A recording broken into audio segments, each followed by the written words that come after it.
querido ancião da igreja, é um privilégio para a igreja cuidar da tarefa que o Senhor está fazendo. A igreja ama o seu trabalho e agradece pelo que o Senhor faz pela igreja e pelos irmãos da igreja. Ao lado do pastor tem a enorme responsabilidade de alimentar a grey, alimentar esse povo de Deus.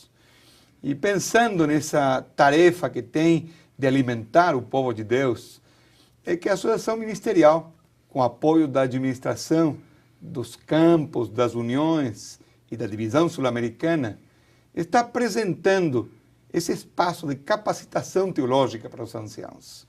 Os anciãos conhecem muito da Bíblia, mas nós temos o privilégio de cada dia conhecer um pouquinho mais. E nessa oportunidade, nós gostaríamos de conhecer mais um pouco com relação ao Espírito Santo.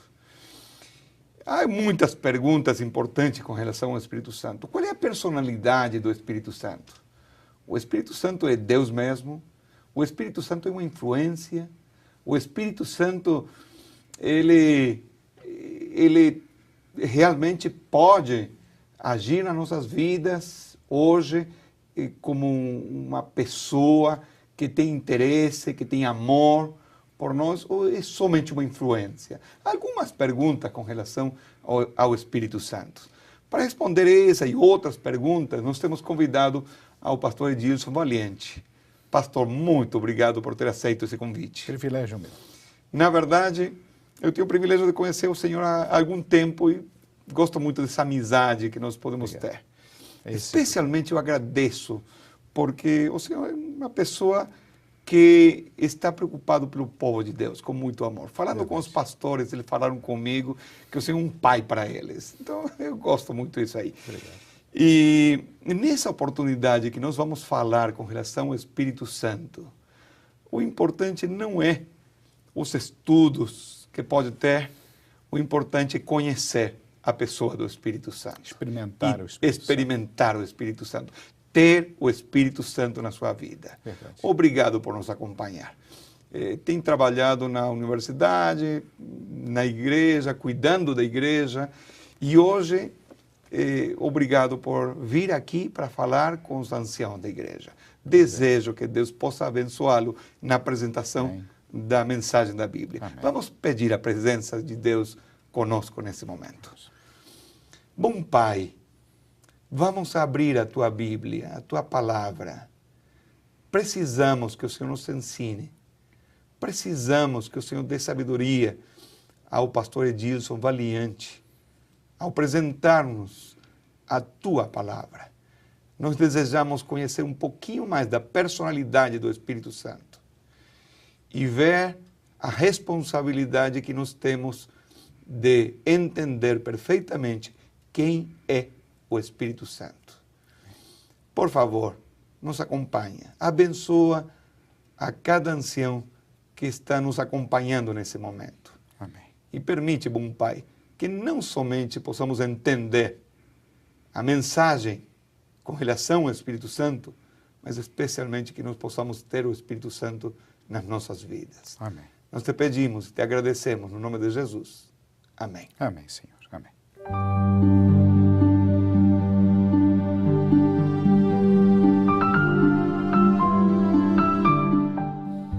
É uma honra, um privilégio falar a respeito da Trindade e do Espírito Santo.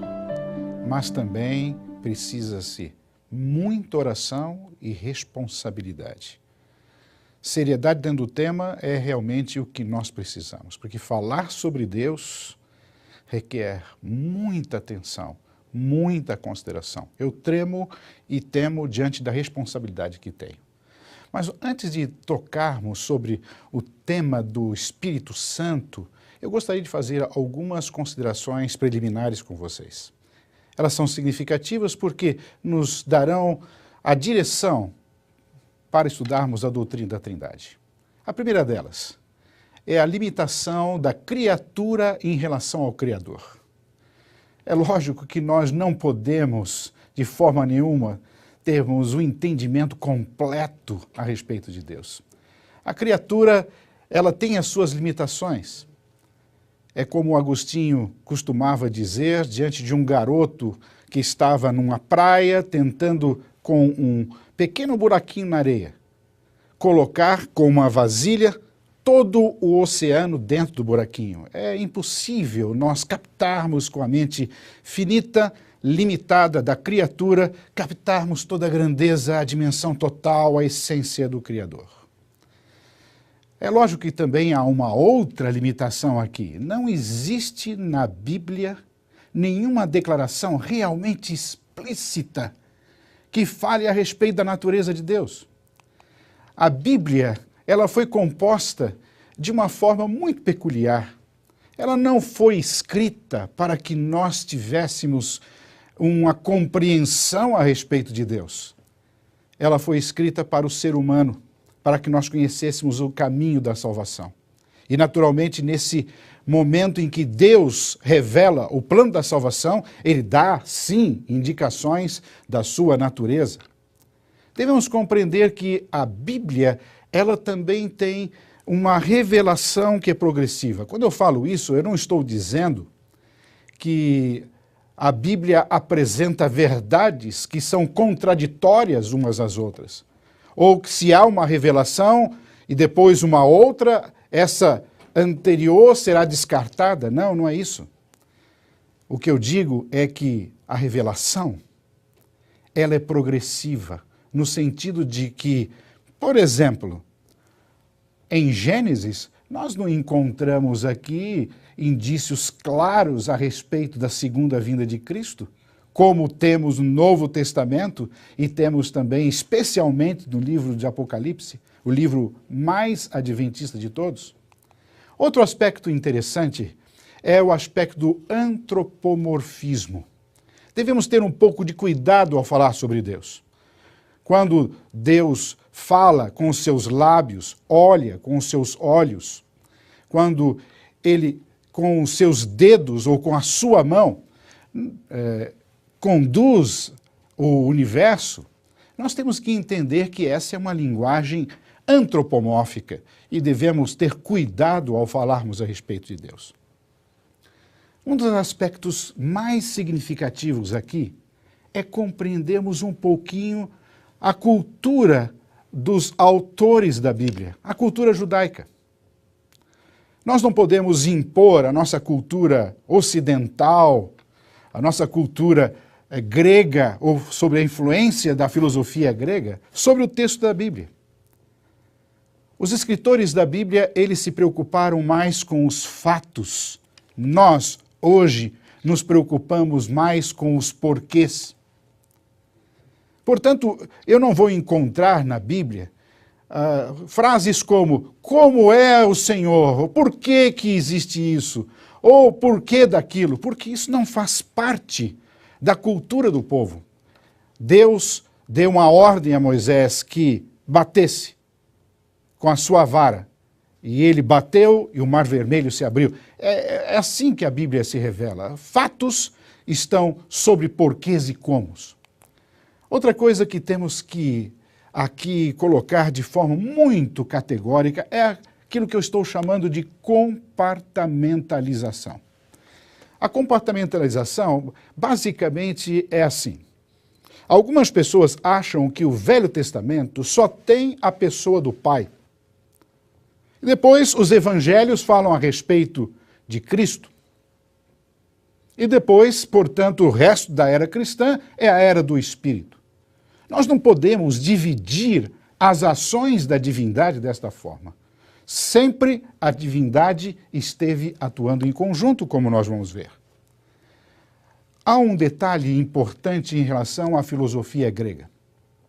Por que falo isso? Porque a maioria das construções teológicas que são feitas sobre o tema da divindade, da Trindade ou do Espírito Santo são oriundas de articulações filosóficas, derivadas da filosofia platônica, neoplatônica, aristotélica, ou até de filósofos mais recentes, como Karl Marx. Portanto, devemos ter um pouco de cuidado e deixarmos que a Bíblia seja a sua própria intérprete, irmos à Bíblia, ao texto bíblico. ao invés de permitirmos que outras ideias ou filosofias elas nos influenciem na nossa interpretação. Os adventistas do sétimo dia têm valorizado o método gramático histórico. O princípio de que a Bíblia se explica, o princípio de que a Bíblia é um todo, o Velho e o Novo Testamento se completam, que eu não posso fazer uma distinção entre os testamentos.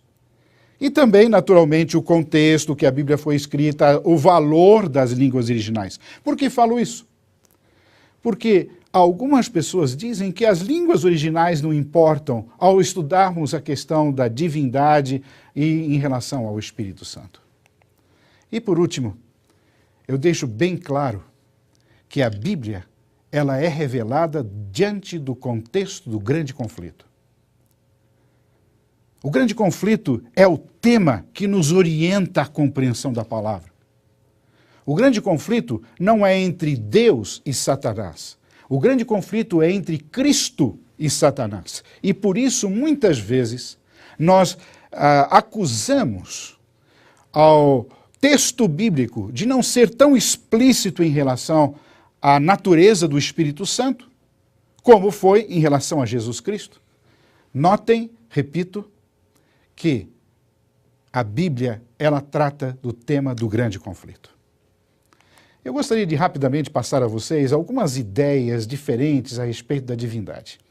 Isso é importante porque algumas pessoas têm um conceito da divindade como se fosse um vovô permissivo e outros têm uma ideia de um Deus irado, um Deus que simplesmente está pronto a castigar.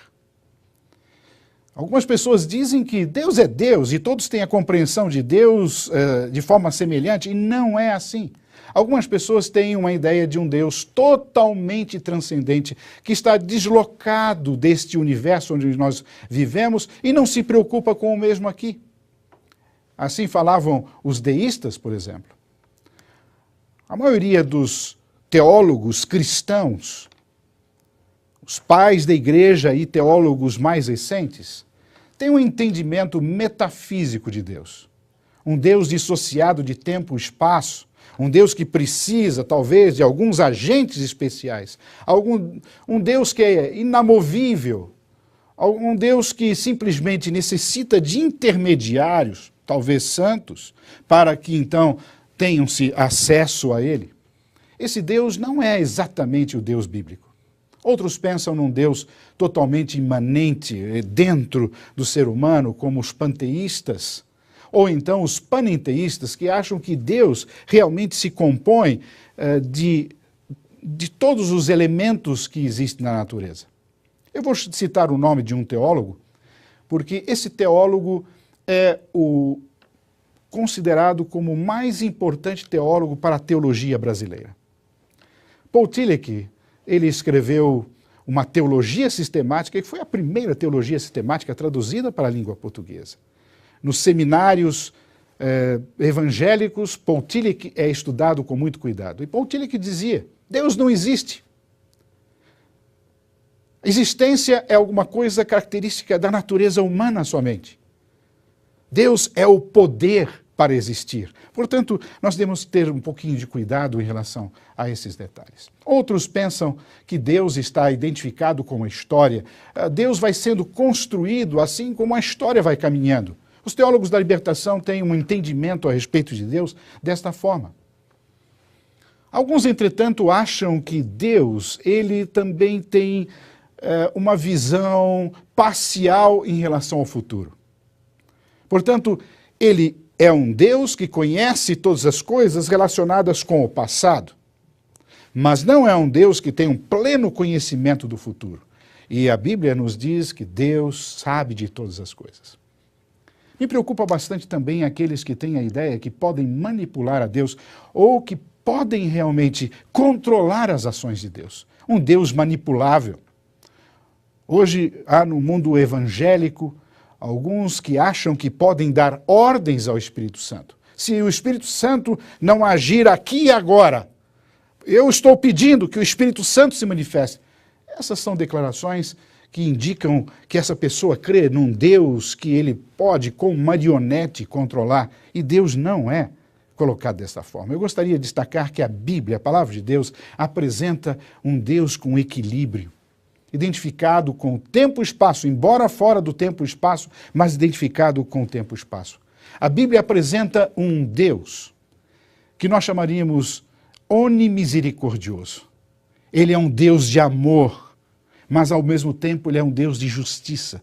E por isso eu o chamo de um Deus onimisericordioso. Eu trago aqui uma citação que vai nos ajudar a entender. É uma citação de um livro recentemente lançado. Diz assim: a maioria dos teólogos e pensadores cristãos não consegue esclarecer plenamente como acontece essa relação entre o coração humano e o Deus vivo. Talvez uma das principais razões para isso seja a utilização excessiva da filosofia de Platão, Aristóteles ou outros pensadores para descrever Deus, interpretar Paulo e Pedro e orientar o sistema teológico. Vejam, protestantes, evangélicos e católicos sobrecarregaram tanto a nossa mente com a filosofia grega que até hoje é difícil refletir a Bíblia com um olhar mais oriental, mais oral, mais judeu, mais imparcial. E eu gostaria de tentar, junto com vocês, irmos à Bíblia para descobrirmos ao Espírito Santo desta forma. Naturalmente, quando falamos a respeito de Deus, temos que olhar para os indícios que a Bíblia traz de sua natureza.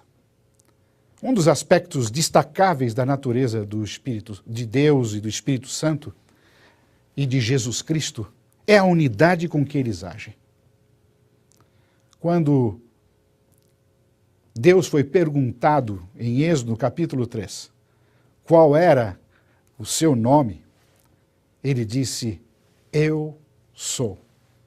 E talvez um dos textos mais preciosos da Bíblia para declarar a respeito da unidade de Deus seja o texto de Deuteronômio, capítulo 6, versículos de 4 a 7, o famoso Shema.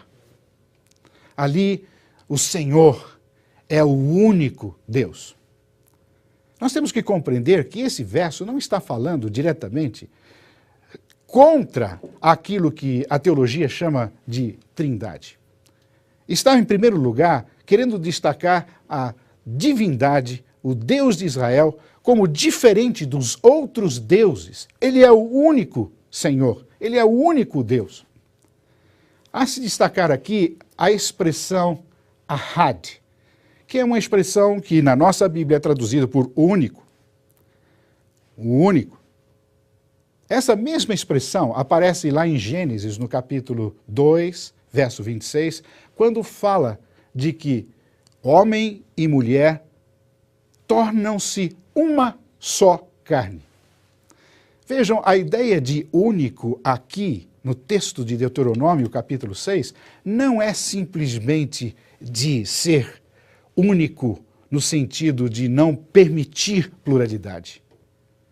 Diferente da palavra yashid, e essa palavra ela também é citada no livro de Gênesis, quando Abraão é dito ter um filho único, era o único da sua espécie, era o filho da promessa. Embora ele já houvesse tido um outro filho, Ismael, que não era o filho da promessa. Portanto, quando a Bíblia ressalta a unidade de Deus, está querendo fazer a distinção de Deus, do Deus verdadeiro, com os deuses dos outros povos, os chamados deuses. E nós podemos ver isso muito bem no primeiro mandamento.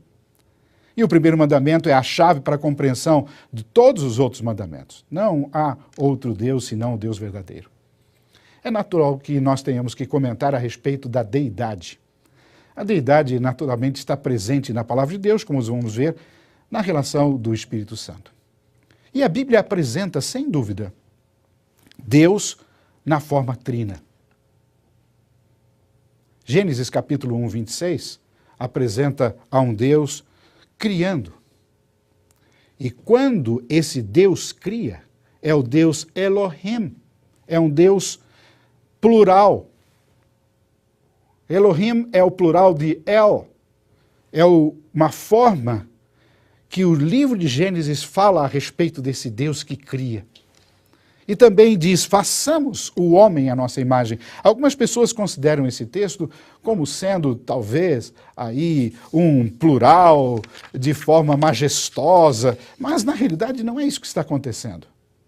Eu estou tentando dizer que desde o início da Bíblia há indícios de que há um Deus trino. E isso é ressaltado em outros versos claros da palavra de Deus.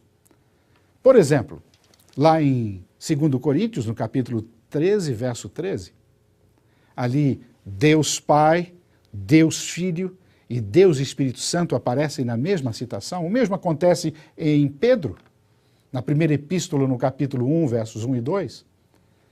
A famosa cena do batismo de Jesus também é importante, porque Cristo está nas águas, o Pai fala, e o Espírito aparece na forma de uma pomba. Lá no capítulo 28, verso 19 de Mateus, temos a famosa declaração que está dentro do contexto da comissão evangélica, a declaração batismal. Em nome do Pai, do Filho e do Espírito Santo, nós voltaremos mais tarde a isso. Eu gostaria de destacar com vocês que a divindade, ela é uma em ação, mas existem diferentes funções dentro da divindade.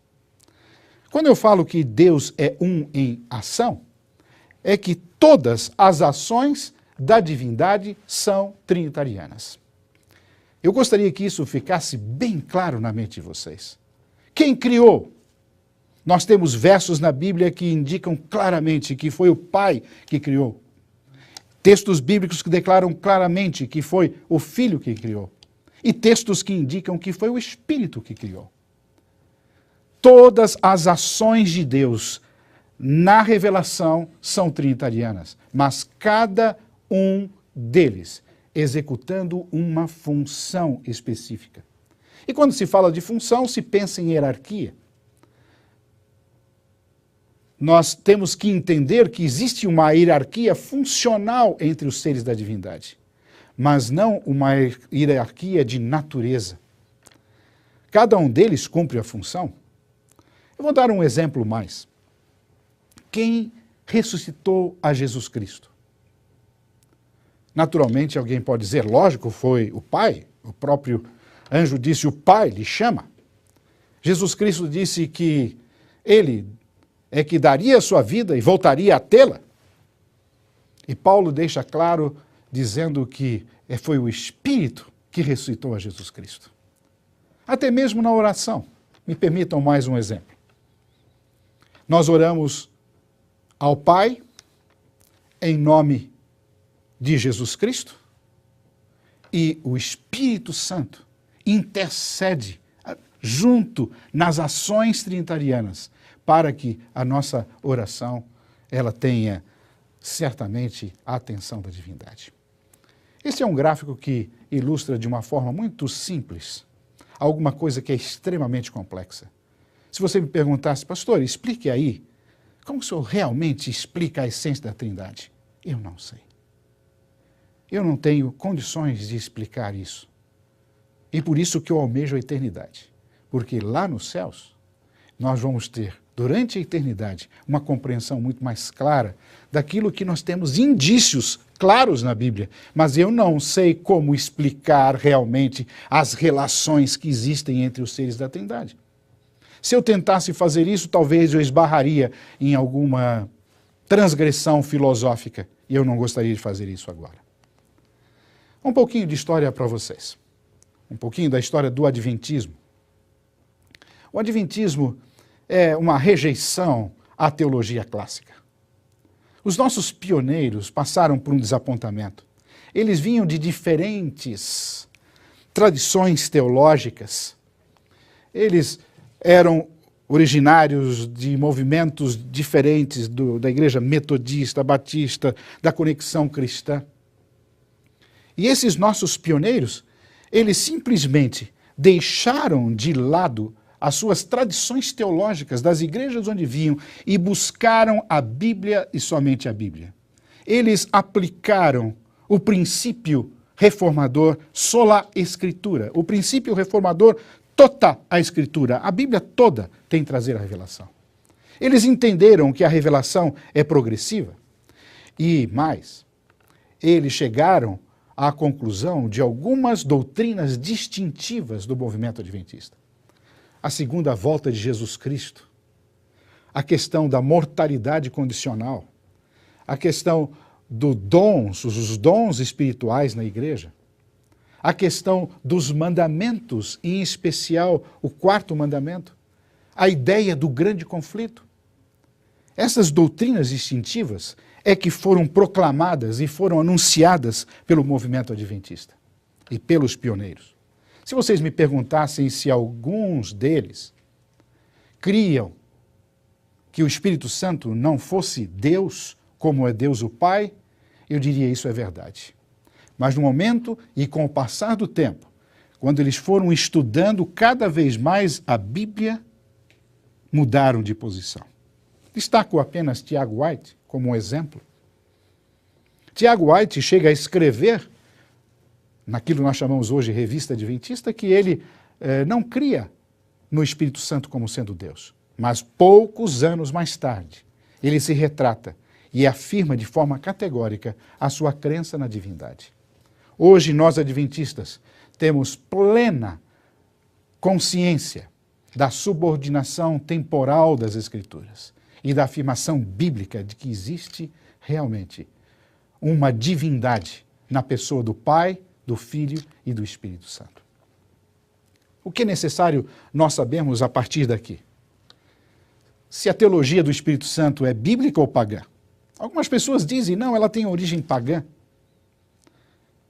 Pode ser que exista algum traço de paganismo se eu for buscar a filosofia grega para interpretar a Bíblia, como fazem alguns teólogos. Mas, se eu for diretamente à Bíblia, não haverá dúvida. A teologia bíblica me diz, sim, que há um Deus trino. Eu gostaria também de destacar se o Espírito Santo é uma força, um poder impessoal, ou se é um ser pessoal.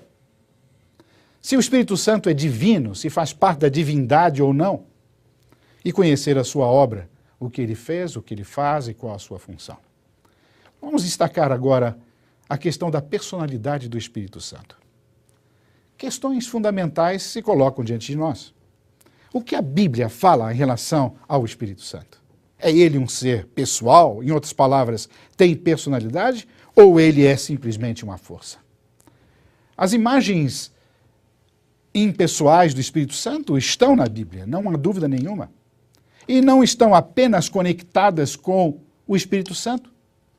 Jesus disse ser a porta, o caminho, ele disse que era o pão, ele usou referências impessoais à sua pessoa. A mesma coisa é dita em relação ao próprio Pai. Portanto, há sim na Bíblia algumas imagens impessoais em relação ao Espírito Santo. Ele é o vento, sopro, ruar em hebraico, pneuma em grego. Ele é como a água, como o fogo, como a pomba, como um selo, como a chuva que é derramada, e é representado também pelo óleo. Isso não faz com que o Espírito Santo não deva ser compreendido como uma pessoa, porque são figuras, parábolas, uma linguagem simbólica que a Bíblia usa para descrever as diferentes funções do Espírito, assim como Jesus Cristo se chama o caminho, a verdade, a porta, o cordeiro. Eu vou citar agora, e vocês poderão depois acompanhar de forma clara essas passagens. Há uma lista incrível de textos bíblicos que indicam a personalidade do Espírito Santo. O Espírito Santo pode ser invocado ou chamado. O Espírito Santo fala. Ele chama as pessoas para o ministério. Ele envia pessoas. Ele proíbe algumas atitudes erradas. Ele intercede. Ele revela, ele examina todas as coisas, ele conhece todas as coisas. O Espírito Santo santifica, ressuscita dos mortos, opera milagres, renova, sela. O Espírito Santo pode ser insultado, pode-se mentir ao Espírito Santo. O Espírito Santo pode ser tentado, pode ser blasfemado e pode até ser resistido. Mas o mais importante é que a Bíblia apresenta o Espírito Santo com a mesma virtude principal de Deus, a essência de Deus. O Espírito Santo ama. Só pessoas, só seres pessoais podem amar. Gostaria de destacar outros. O Espírito Santo tem vontade e decide de acordo com ela. Tem uma intenção própria. O Espírito Santo intercede pelos santos. Ele pode se comunicar conosco, pode ser entristecido e posso pecar contra o Espírito Santo. Eu fiz aqui um resumo das características da personalidade do Espírito Santo apenas no Evangelho de João, como uma recordação. No Evangelho de João, o Espírito Santo lidera, guia, ouve, fala, proclama ou anuncia, glorifica, ele ensina, faz lembrar, habita, testifica ou dá testemunho, é uma testemunha, convence, ele é recebido, conhecido e enviado. Portanto, esses textos nos deixam de forma muito clara em nossa mente que a Bíblia, ela tem um entendimento do Espírito Santo como um ser pessoal. Não é uma força, não é um poder apenas, é um ser pessoal. Algumas pessoas dizem, não, a Bíblia contém alguns versos que falam do Espírito Santo como sendo uma força. E um dos textos é Lucas, capítulo 4, verso 14. Jesus retornou a Galileia no poder do Espírito.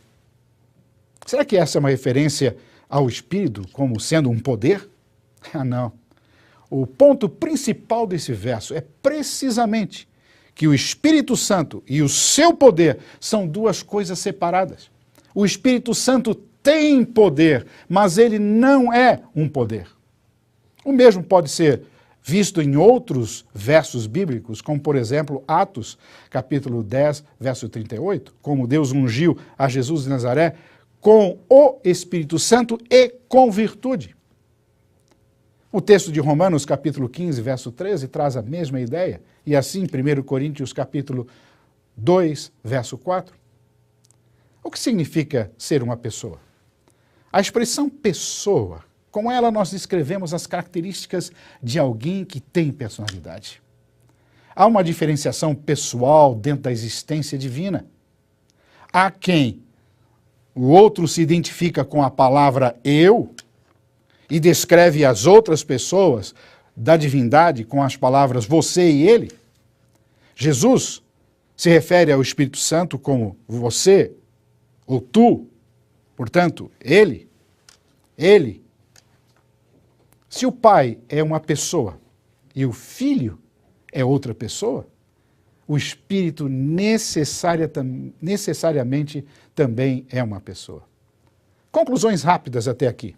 Cada pessoa da divindade é Deus dentro de si. Cada pessoa da divindade é unida inseparavelmente com os demais. Algumas pessoas dizem, não, existem só dois, o Pai e o Filho.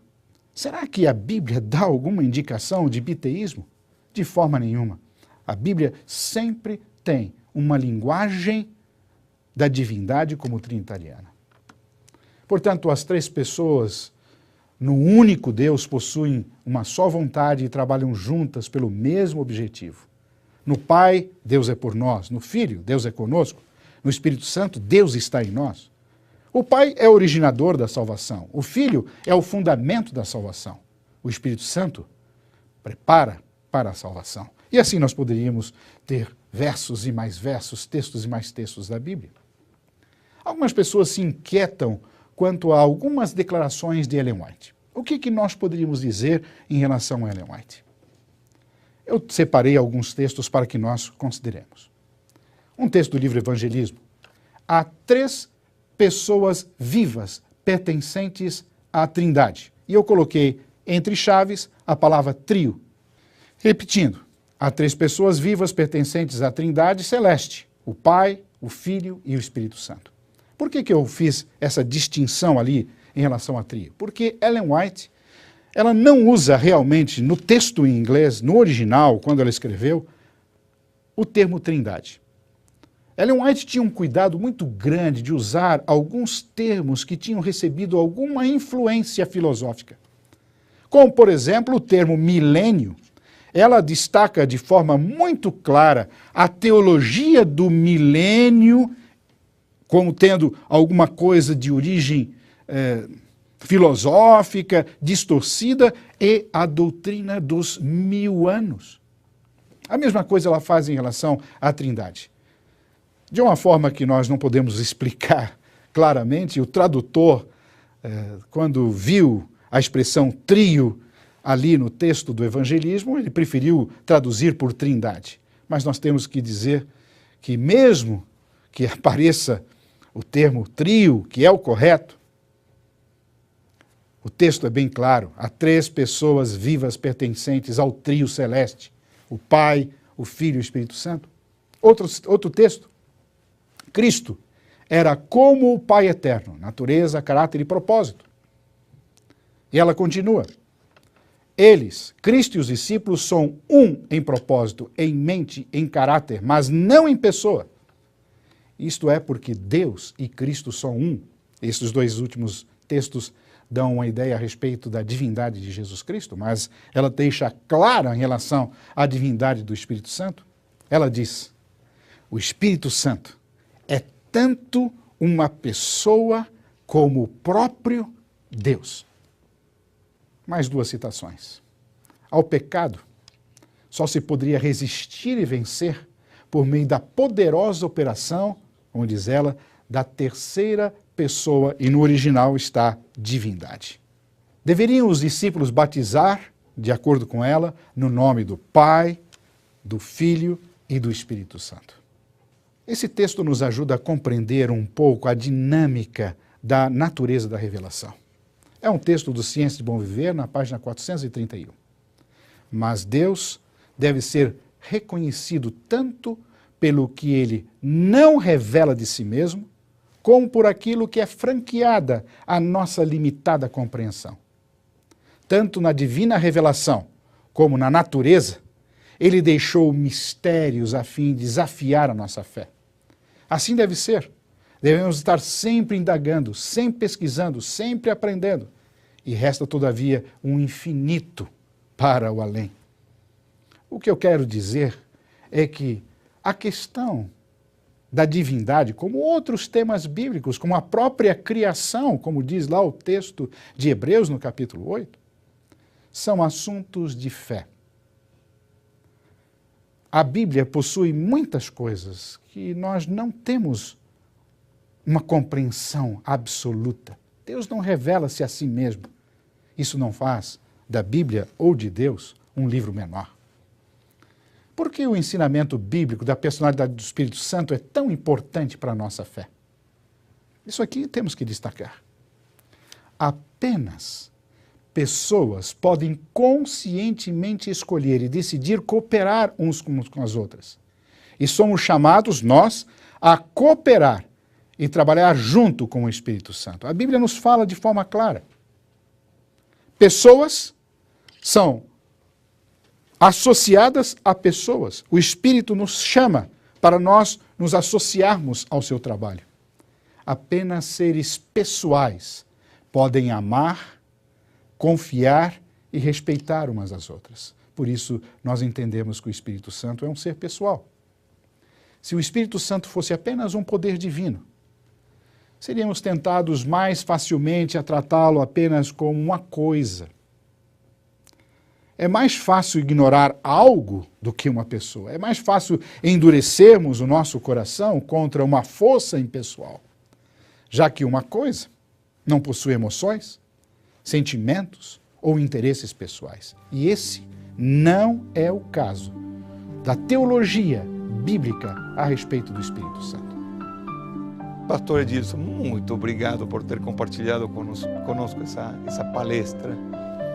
Falar do Espírito Santo não é uma tarefa fácil. Nós precisamos a cada dia conhecê-lo um pouquinho mais. E é uma bênção nos sentirmos limitados ao falarmos do Espírito Santo, essa pessoa que tem interesse em nos ajudar a cada dia. Pastor Edilson, tem algumas perguntas aí para para fazer nessa oportunidade. Algumas pessoas que dizem que o Espírito Santo é um poder, uma força, uma influência. Às vezes ele é uma influência do Pai, às vezes uma influência, um poder do Filho. O Espírito Santo é o poder do Pai? É o poder do Espírito Santo? Não, não é. A influência que a filosofia tem trazido ao pensamento cristão é extrema e muitas pessoas não avaliam isso.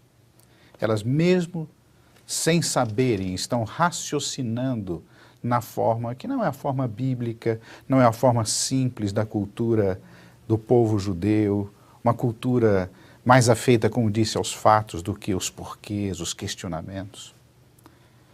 Na realidade, esta ideia, que aparentemente ela é lógica, ela vem de uma compreensão errada a respeito de Deus.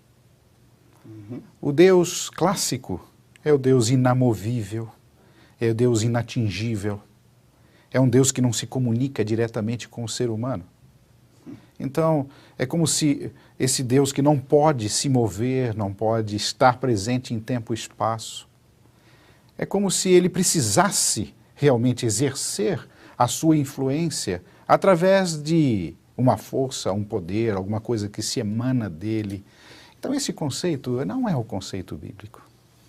Jesus Cristo, ele agia sob o seu poder. Deus Pai age sob o seu poder. Ambos são onipotentes. E o Espírito Santo também não é uma força nem de Cristo, nem de Deus, que, como se fosse um tipo de influência ou sombra ou força para atuar como sendo a ação de Deus. Ele realmente é Deus. E nós temos a realidade disso, um ser pessoal, olhando pelo próprio texto da Bíblia.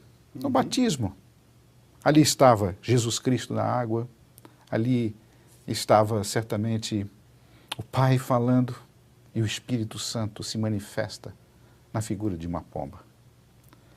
Quando Jesus Cristo se referia ao Espírito Santo, e eu disse que era o tema predileto de Jesus Cristo, falar sobre o Espírito Santo, nós temos que entender que quando Jesus se referia ao Consolador, ao Espírito, ele se referia sempre como um outro da mesma essência, não um outro diferente dele, mas um outro que estava ali presente. Não era, portanto, o próprio Jesus Cristo que era o Espírito Santo. Como alguns dizem, eu ouvi outro dia alguém dizer, não, o Espírito Santo é como se fosse o Cristo depois. De forma nenhuma. Por quê? Porque quando Jesus Cristo prometeu voltar, e quando os anjos estavam ali no Monte da Ascensão, disseram claramente, o mesmo Jesus que vocês viram ascender aos céus, será o Jesus que irá descer. Portanto, Jesus Cristo, nós sabemos, está agora intercedendo por nós no santuário celestial, voltará uma segunda vez. Isso é muito claro. Ele não está presente conosco no sentido de manifestar o seu poder via o Espírito Santo. O Espírito Santo não é um poder. Jesus se referiu a ele como ele, o outro.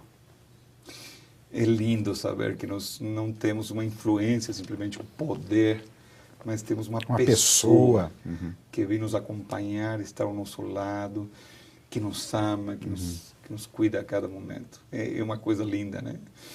Pastor, o Espírito Santo foi prometido ser enviado na sua plenitude, né? No Velho Testamento faz essa promessa linda.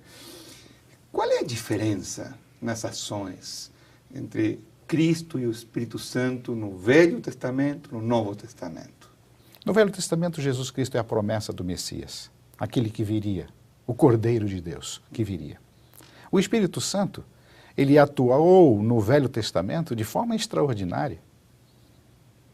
Ele simplesmente deu os dons, ele inspirou o profeta, ele manifestou-se de forma extraordinária no Velho Testamento. Mas há uma promessa no Velho Testamento de que a plenitude do Espírito Santo se manifestaria depois E nós vemos isso no Novo Testamento. Há uma promessa, portanto. É muito curioso como que, às vezes, que o Espírito Santo é prometido em Isaías, em Joel capítulo 2. Quando o Espírito Santo é prometido, sempre vem em sequência a atuação do Messias. No próprio texto de Joel 2, eu gosto muito do texto da versão revista e corrigida. Ela diz que virá primeiro o professor de justiça, o ensinador de justiça, e depois virá o Espírito Santo, manifesto na chuva, o derramamento do Espírito Santo. Muito curioso isto. Nós temos que entender que essa promessa do Espírito, ela vem sempre em sequência à ação do Messias. O próprio Jesus disse, né? Eu vou e vou deixar alguém em meu lugar. A plenitude do Espírito Santo se manifesta no Novo Testamento em duas ocasiões especiais. Lá no Velho Testamento, quem convencia as pessoas do pecado, da justiça e do juízo? Era o Espírito Santo. Ele faz isso também hoje. Mas há duas características marcantes. A primeira delas, o Espírito Santo gesta a igreja. A cabeça é Cristo. O corpo somos nós. Cada um de nós compondo, né? Recebendo os dons do Espírito. Portanto, essa distinção da ação do Espírito Santo, que coordena as ações da igreja, é uma novidade. E nisso se manifesta a plenitude. Uma outra razão, e talvez essa seja a principal, é que o Espírito Santo representa a Jesus Cristo. Ele não podia representar a Jesus Cristo lá no Velho Testamento. Jesus não havia vindo ainda.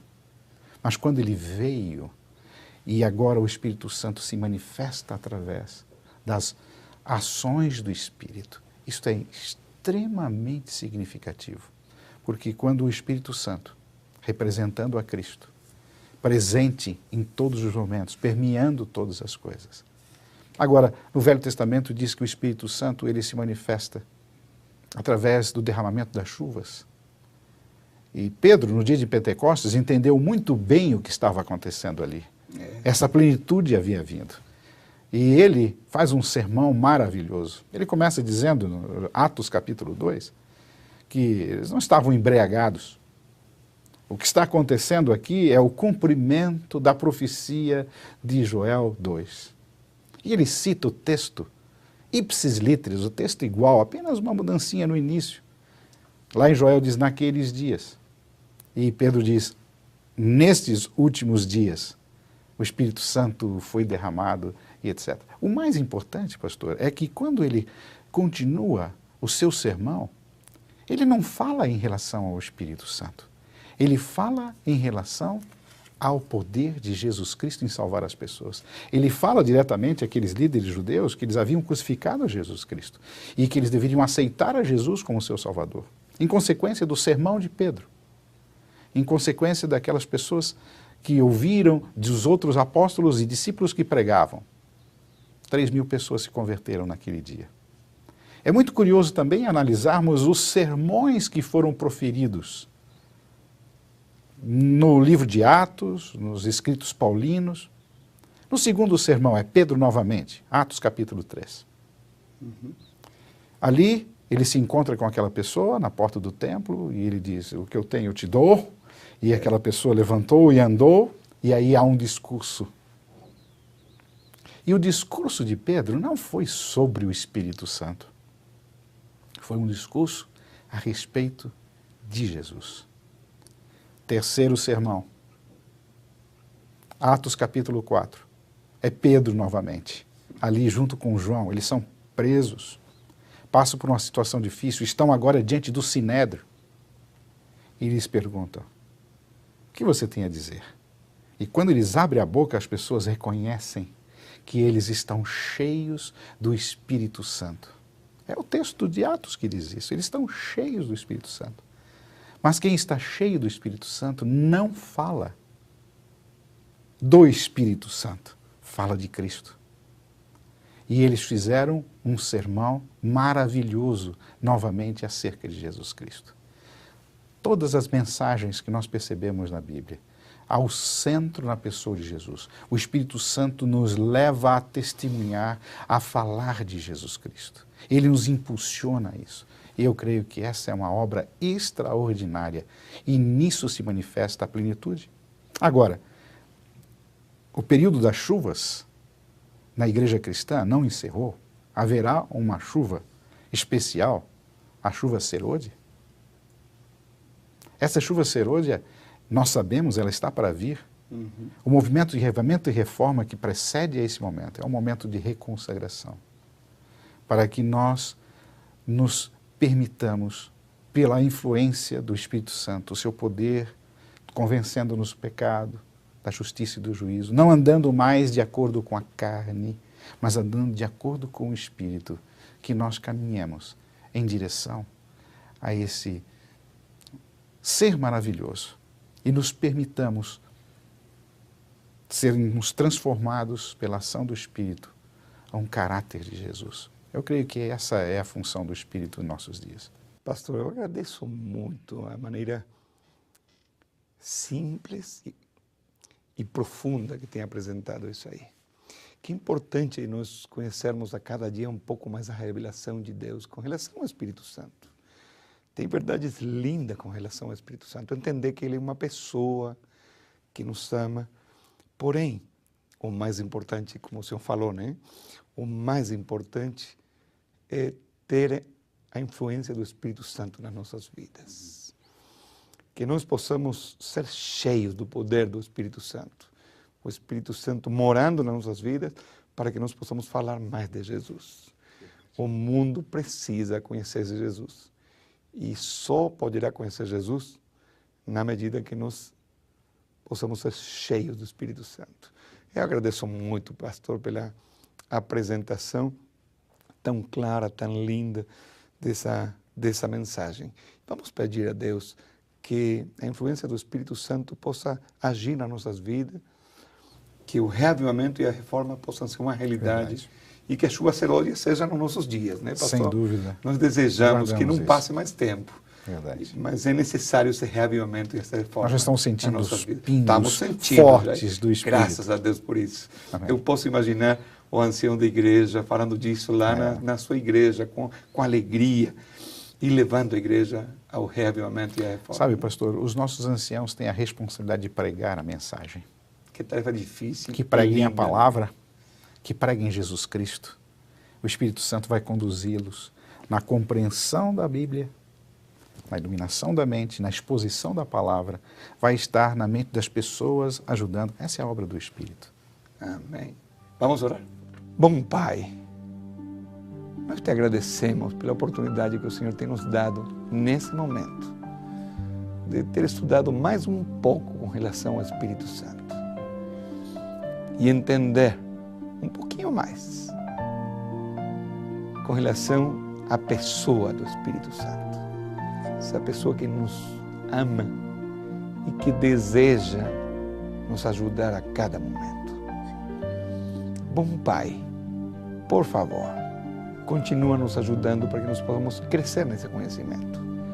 Mas especialmente, nos acompanha para que a influência do Espírito Santo possa agir nas nossas vidas, para que o reavivamento e a reforma sejam uma realidade no teu povo.